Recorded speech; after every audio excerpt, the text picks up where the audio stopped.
Hello, good morning student. बेटे आज हम लोग करेंगे हमारा मैक्रो इकोनॉमिक्स से बहुत ही important chapter that relates to aggregate demand, aggregate supply and its related concept. देखो बेटे, सबसे पहला जो वर्ड है इस चैप्टर के अंदर एग्रीगेट डिमांड। एग्रीगेट डिमांड क्या होता है बेटे? सम टोटल ऑफ डिमांड है which is done by all the buyers in a market for all type of goods and services during an accounting year is known as aggregate demand। देखो बेटे, aggregate demand some total of expenditure है, यानी कि किया जाने वाले खर्च का टोटल है। दैट पीपल प्लान्स, ये लोग क्या करते हैं, योजनाएं बनाते हैं गुड्स और सर्विसेज को परचेज करने के लिए इकोनॉमी के अंदर, जो इकोनॉमी में ही प्रोड्यूस होती हैं ड्यूरिंग एन अकाउंटिंग ईयर, एक फाइनेंशियल ईयर के अंदर, corresponding to different level of income. अब देखो बेटे, डिफरेंट लेवल ऑफ इनकम का मतलब क्या है? देखो बेटे, इकोनॉमी के अंदर डिफरेंट टाइप के पीपल होते हैं, तो नो डाउट बेटे उनकी अर्निंग्स भी क्या होती है बच्चों, अलग अलग होती है। तो बेटे एडी का मीनिंग क्या है? एडी क्या है? Aggregate demand that relates to sum total of expenditure done by, basically कौन करता है बेटे? सारे के सारे जितने भी हमारे इकोनॉमी में कंज्यूमर्स हैं, all the consumers in a economy for all type of goods and services during an accounting year is known as aggregate demand। अब देखो बेटे, इससे रिलेटेड कुछ कॉन्सेप्ट हम लोग पढ़ेंगे। First one, aggregate demand is not related with the particular goods. देखो बेटे, पर्टिकुलर गुड्स का मतलब यहाँ पर क्या है बच्चों कि एग्रीगेट डिमांड का मीनिंग किसी एक वस्तु से नहीं है, all type of goods and services से है। Second one, it is a flow concept. बेटे आपने बेसिकली प्रीवियस चैप्टर्स में भी पढ़ा है कि स्टॉक क्या होता है, जो पॉइंट ऑफ टाइम से रिलेटेड है। फ्लो क्या होता है बच्चों, जो पीरियड ऑफ टाइम से रिलेटेड है। एग्रीगेट डिमांड अकाउंटिंग ईयर से रिलेटेड है बच्चों, तो ये कौन सी कॉन्सेप्ट है? फ्लो कॉन्सेप्ट है। Third one, it is always expressed as what people wish to spend. देखो बेटे, एग्रीगेट डिमांड को हम लोग किससे एक्सप्रेस करते हैं? People wish to spend and what people plan to spend at different level of income. देखो बेटे, एग्रीगेट डिमांड को जब भी हम लोग मैजर करते हैं तो हम किस आधार पर करते हैं कि लोग कितना खरीदना चाहते हैं या लोग कितना खरीदने की इच्छा रखते हैं, उसके बारे में योजनाएं बनाते हैं। Aggregate demand does not related to the actual expenditure, it is related to planned expenditure और डिजायर्ड एक्सपेंडिचर।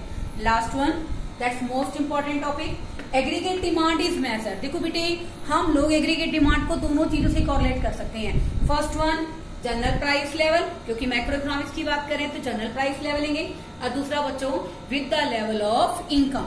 अब देखो बेटे, अगर हम लोग इसको कॉरलेट करते हैं प्राइस से, तो we all know that aggregate demand and general price level कैसा रिलेशनशिप है बच्चों, आप सबको पता है।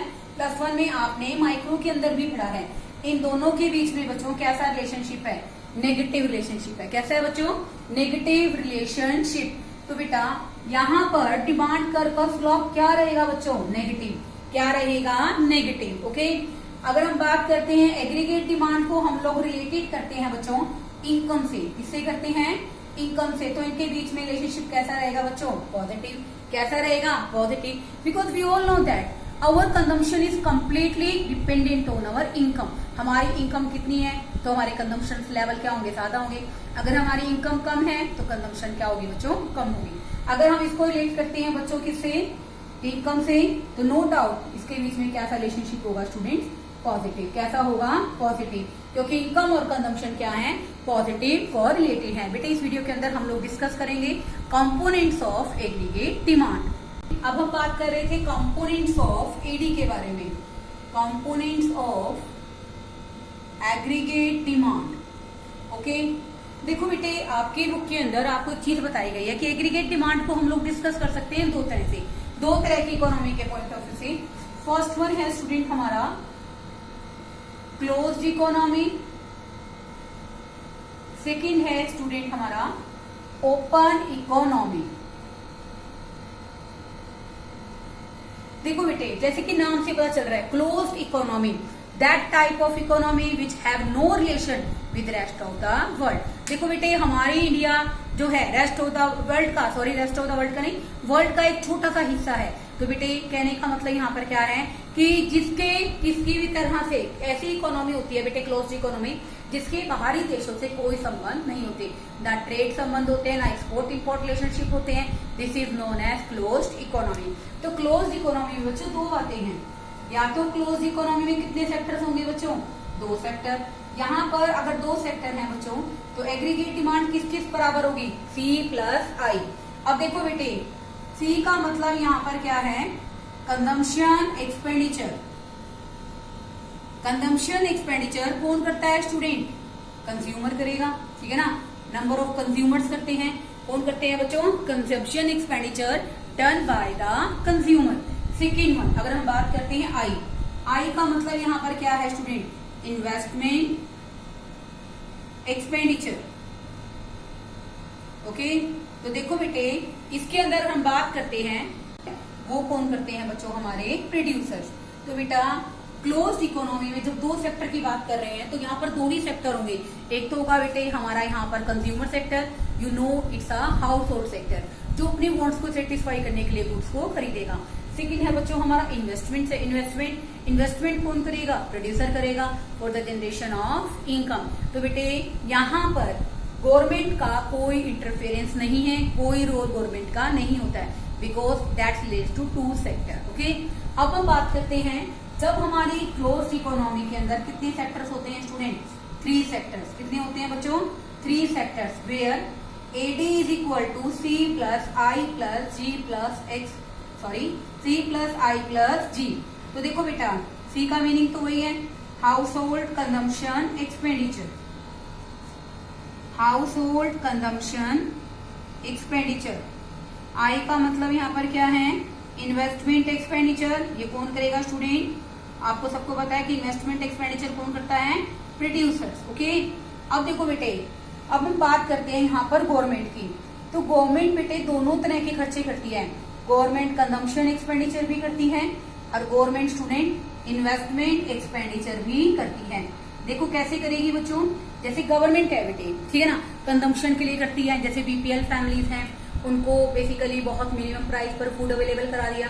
ऐसे ही बेटे गवर्नमेंट क्या करती है, जो डिफेंस फोर्सेस हैं, आर्मी ऑफिसर्स हैं, उनको कंजम्पशन के लिए बहुत मिनिमम रेट में गुड्स प्रोवाइड करा दी, ठीक है ना बेटे। ऐसे ही गवर्नमेंट क्या करती है, मैसिव कंजम्पशन के लिए फूड आइटम्स और क्लोथ्स पर खर्चा करती है। This is known as government consumption expenditure. Second one government investment भी करती है, रोड्स बनवाती है, डैम्स बनवाती है, बेसिकली हमारी इकोनॉमी के अंदर गवर्नमेंट स्कूल्स बनवाती है, गवर्नमेंट हॉस्पिटल्स बनवाती है। These all are the investment expenditure which are done by the government. तो बेटे जब 3 सेक्टर होंगे तो C+I+G।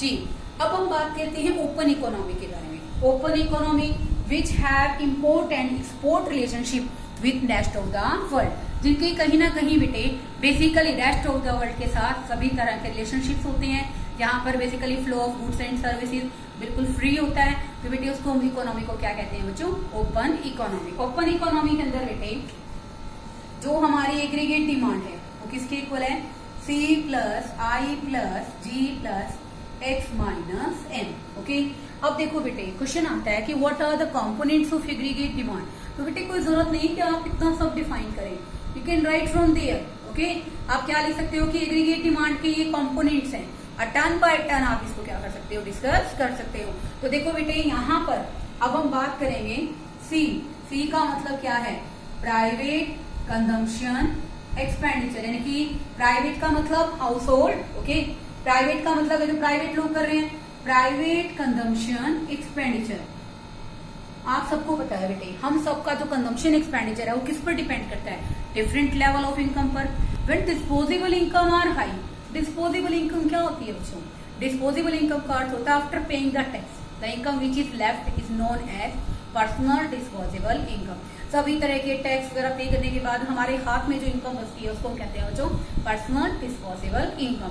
Personal disposable income basically किस तरह की इनकम होती है, जिस पर हम लोग सभी तरह के टैक्स पे कर चुके होते हैं। तो बेटा देखो private consumption expenditure is also depend on personal disposable income. Okay, when personal disposable income are high, then private consumption expenditure also rise. Private consumption expenditure भी क्या हो जाएंगे स्टूडेंट हमारे, बढ़ जाएंगे। अब ऐसे ही बच्चों जो हमारा प्राइवेट कंजम्पशन एक्सपेंडिचर है, it also depends on marginal propensity to consume. किस पर डिपेंड करेगा बच्चों, मार्जिनल प्रोपेंसिटी टू कंज्यूम। फिलहाल तो बेटे जब आपको कंजम्पशन बिहेवियर सिखाऊंगी तब आपको इसका मीनिंग बताऊंगी, समझ लीजिए बच्चों इसका मतलब क्या है। देखो बेटे मार्जिनल प्रोपेंसिटी टू कंज्यूम क्या होता है, the tendency which shows about our consumption, यानी कि हमारी खर्च करने की जो टेंडेंसी है, जो प्रवृत्ति है, उसको बच्चों हम लोग क्या कहते हैं यहाँ पर, marginal propensity to consume. Higher the MPC, अगर मेरी खर्च करने की प्रवृत्ति ज्यादा है तो मैं खर्चा क्या करूंगी, ज्यादा करूंगी, तो कंजम्पशन एक्सपेंडिचर क्या होगा, ज्यादा होगा। इसका मतलब क्या है बच्चों, हायर द एमपीसी, अगर एमपीसी ज्यादा है तो obviously consumption expenditure, higher the MPC तो कंजम्पशन एक्सपेंडिचर भी बच्चों क्या होंगे, ज्यादा होंगे। ओके, ये तो था हमारे सी के बारे में। अब हम बात कर रहे हैं आई के बारे में। आई का मतलब यहाँ पर क्या है स्टूडेंट्स, प्राइवेट इन्वेस्टमेंट एक्सपेंडिचर। ये प्राइवेट इन्वेस्टमेंट एक्सपेंडिचर है बच्चों, ये किस पर डिपेंड करता है, ये डिपेंड करता है स्टूडेंट बिजनेस एक्सपेक्टेशंस पे। बिजनेस एक्सपेक्टेशंस का मतलब क्या है कि हमारे बिजनेस के अंदर टेंडेंसी क्या है, टेंडेंसी का मतलब बच्चों क्या है कि बिजनेस के अंदर भावनाएं क्या है, बूम पीरियड चल रहा है, रिसेशन चल रहा है। प्राइवेट सेक्टर के अंदर बेटे जो इन्वेस्टमेंट होती है ना बच्चों, वो इन्वेस्टमेंट किस तरह की होती है बच्चों, private investment, this is the induced investment. कौन सी इन्वेस्टमेंट होती है student, induced investment. Okay, induced investment का मतलब क्या है, प्रेरित निवेश। अब देखो बेटे प्राइवेट सेक्टर के लिए मोटिवेशन क्या है, प्रॉफिट। अगर प्रॉफिट ज्यादा है तो इन्वेस्टमेंट क्या करेंगे, ज्यादा करेंगे।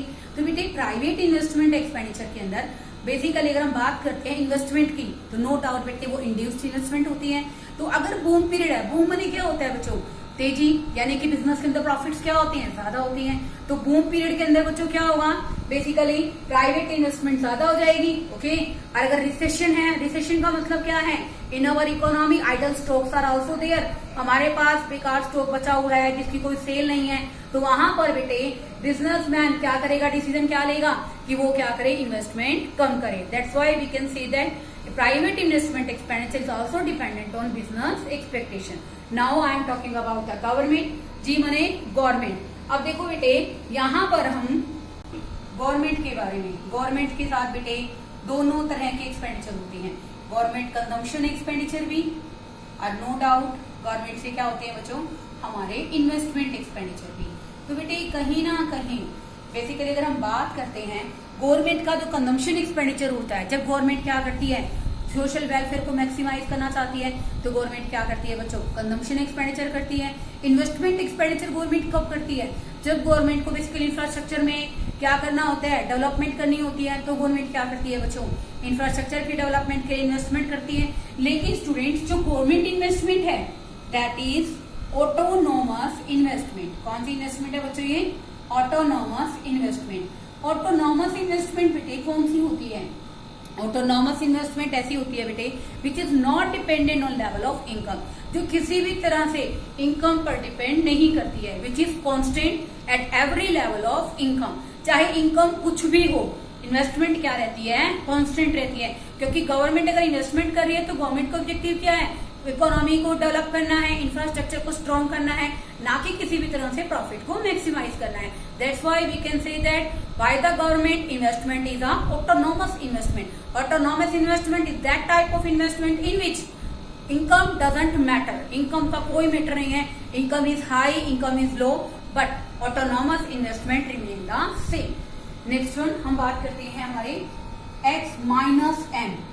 इसका मतलब क्या है स्टूडेंट, नेट एक्सपोर्ट। क्या है इसका मीनिंग, नेट एक्सपोर्ट। देखो बेटे एक्सपोर्ट क्या होता है, डोमेस्टिकली प्रोड्यूस गुड्स की आउटसाइड द कंट्री डिमांड है, this is known as export. Export हमारी एग्रीगेट डिमांड को क्या करेगी, बढ़ाएगी, क्योंकि अगर हमारे देश में बनी वस्तुओं की डिमांड आउटसाइड द कंट्री है तो ऑब्वियसली हमारी एग्रीगेट डिमांड क्या हो जाएगी, बढ़ जाएगी। उसी तरह से बच्चों अगर हम बात करते हैं इंपोर्ट की, इंपोर्ट क्या होता है, नेगेटिव कंपोनेंट है। नेगेटिव कंपोनेंट क्यों है, क्योंकि बेटे इसके कारण हमारी इकोनॉमी में एग्रीगेट डिमांड क्या हो जाती है, कम हो जाती है। तो देखो बेटे इंपोर्ट का मतलब क्या है कि हम लोग basically we have to make some payment for the import, हमें इंपोर्ट के लिए पेमेंट करनी पड़ती है। कई बार बेटे हम उन गुड्स को अपने देश में नहीं बना पाते, then that's why we have to import the goods. अरे इम्पोर्ट करेंगे तो बेटे नो डाउट इसके कारण हमारी इकोनॉमी में एग्रीगेट डिमांड क्या हो जाएगी, कम हो जाएगी। बेटे अगर आपका क्वेश्चन आता है 4-5 मार्क्स का, तो मैंने आपको जो बेसिकली बताया एग्रीगेट डिमांड का मीनिंग क्या है, उसके अंदर आप इसके कंपोनेंट्स अच्छे ढंग से डिस्कस करो ताकि आपको क्वेश्चन के पूरे मार्क्स मिले। इसके लिए बेटे आप इस वीडियो को बहुत बेहतरीन तरीके से देखें। और सबसे बड़ी बात है बेटे, आप सबसे पहले क्या करेंगे बेटा, इस टॉपिक को समझने के लिए कॉपी पेन लेकर बैठेंगे ताकि आप इस बताए गए टॉपिक को, क्योंकि बहुत सारी ऐसी बातें हैं बच्चों जो आपकी बुक के अंदर नहीं दे रखी है, जो मैंने आपको अपनी एक्स्ट्रा नॉलेज से, एक्सपीरियंस से आपको बताई है। आई थिंक वो नोट भी करना चाहिए, आपको बेनिफिट होगा इसका। Okay, thank you students.